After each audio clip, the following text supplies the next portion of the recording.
Oui, on est à moins de 3 mois de l'événement qu'on prépare depuis 3 ans. C'est l'Eurojam 2014 qui se passe en France. Cet Eurojam qui est en fait un moment important qui correspond à notre mission des guides et scouts d'Europe de faire des choses ensemble à travers toute l'Europe. Donc on a 18 pays qui vont se réunir, 12 000 jeunes qui vont se rassembler en Normandie. Et c'est un événement qui arrive tous les 10 ans dans le mouvement, dans différents pays, et les pays tournent. Donc en France, c'est tous les 30 ans. D'ailleurs, le thème, c'est Venite et Videte, viens et vois, parce que c'est du concret. Et on va monter une ville pour 12 000 personnes, dans les bois, carrément dans les bois, comme le scoutisme nous le demande. Voilà, donc je pense que c'est un projet qui est entièrement fait pratiquement par des bénévoles. Pour 12 000 jeunes, on va avoir à mettre ensemble donc 73 camps de 3 compagnies ou de 3 troupes. Vous imaginez l'ampleur que cela représente, et plus de 1000 volontaires. D'ailleurs, toute personne intéressée est accueillie à bras ouverts jusqu'au dernier jour, à partir du mois de juillet. On a décidé qu'un certain nombre de troupes et de compagnies, donc de filles et de garçons, pourraient venir à cet Eurojam, avec dans l'idée qu'on puisse vraiment faire un mélange des différents pays et d'équilibrer un petit peu les différents pays. Les Français, on est beaucoup plus nombreux dans les scouts d'Europe, et donc on a décidé qu'on ne soit pas trop nombreux et qu'on puisse vraiment échanger avec les autres pays. Donc au final, environ un garçon sur 3 et une fille sur 3 va pouvoir venir à cet Eurojam, et comme ça, il aura vraiment l'occasion autour de lui de pouvoir échanger avec les différentes patrouilles polonaises, italiennes, lituaniennes et tous les autres pays.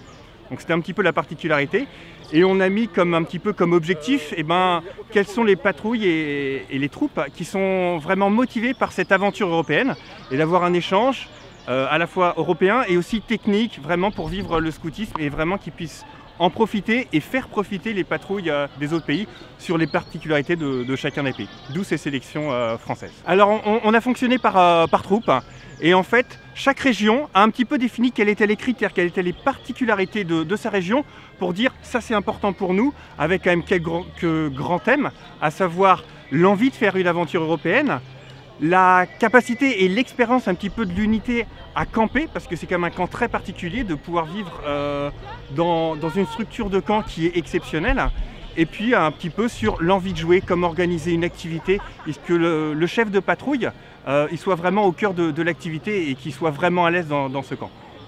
Pour le préparer, nous avons mis des commissions ensemble internationales, donc préparer ensemble à plusieurs langues et à plusieurs pays, à tous les niveaux de l'organisation. Une centaine de personnes y travaillent depuis 3 ans. C'est une expérience unique, et rien que par ça, le projet a sa valeur en soi. Et nous avons eu, peut-être que vous en avez entendu parler, un grand camp à Pâques des 500 chefs qui vont devoir faire jouer leurs scouts et leurs guides au mois d'août. Et ce camp de 500 chefs donne déjà un avant-goût de ce que ce sera de travailler ensemble pour une aventure pareille. Avant de parler de défis techniques, je crois qu'il y a 3 défis qui sont dans un tel projet. Il y a d'abord un défi pédagogique, comment est-ce qu'on fait rêver les jeunes qui nous sont confiés. Il y a un défi culturel, qui est qu'on a fait un choix de travailler en organisation complètement internationale. Donc sur chaque projet qu'on a eu à mener, on avait au moins 3 nationalités, avec tout ce que ça implique en termes de préparation. Et c'est donc un défi pour la logistique, et c'est le point sur lequel je vais le plus insister. On a des chiffres qui sont un peu faramineux, donc on a 315 000 repas qui seront servis pendant 11 jours, on a 4 km d'adduction d'eau, on a des tours de 10 mètres, 150 mètres cubes d'eau par jour. Donc c'est tout de suite beaucoup, parce qu'on a 1600 unités à faire vivre, donc des patrouilles. On a 73 camps regroupés en 12 sous-camps, et pour chaque camp il faut prévoir comment sera acheminée la nourriture, comment est-ce que l'eau arrivera sur le camp, comment est-ce qu'on les nourrira, comment est-ce qu'ils pourront se doucher, aller aux toilettes. Enfin, il faut penser vraiment l'ensemble de la vie du scout ou de la guide sur place. Et donc ça, c'est vraiment un gros défi.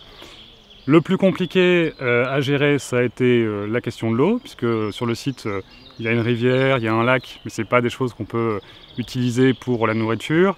Et donc, on a prévu un système de camions-citernes qui seront reliés à des tuyaux qui arriveront in fine sur le bivouac, c'est-à-dire l'unité de 200, 150 personnes, l'unité de vie de ces quelques unités qui seront regroupées. Une autre question en termes de transport, c'est quand même beaucoup de logistique puisqu'il faut amener 12 000 personnes sur le lieu de camp avec des arrivées et des départs en flux continu sur 36 heures. Donc on va avoir 210 bus à gérer sur une départementale dans un temps très réduit. Et après, il faut aussi gérer les flux puisqu'on va avoir par période pendant 4 jours 2500 à 3000 personnes qui vont aller en pèlerinage à Lisieux. Et donc là, c'est encore 150 bus qui vont partir régulièrement. Donc il faut concevoir tout ça sans que ça soit dénaturé. Peut-être ça aussi le plus gros défi logistique, c'est de ne pas dénaturer notre défi pédagogique qui est de faire vivre une aventure extraordinaire à ces 12 000 jeunes. Donc l'Eurojam 2014 marquera les cœurs, j'espère, pour des générations.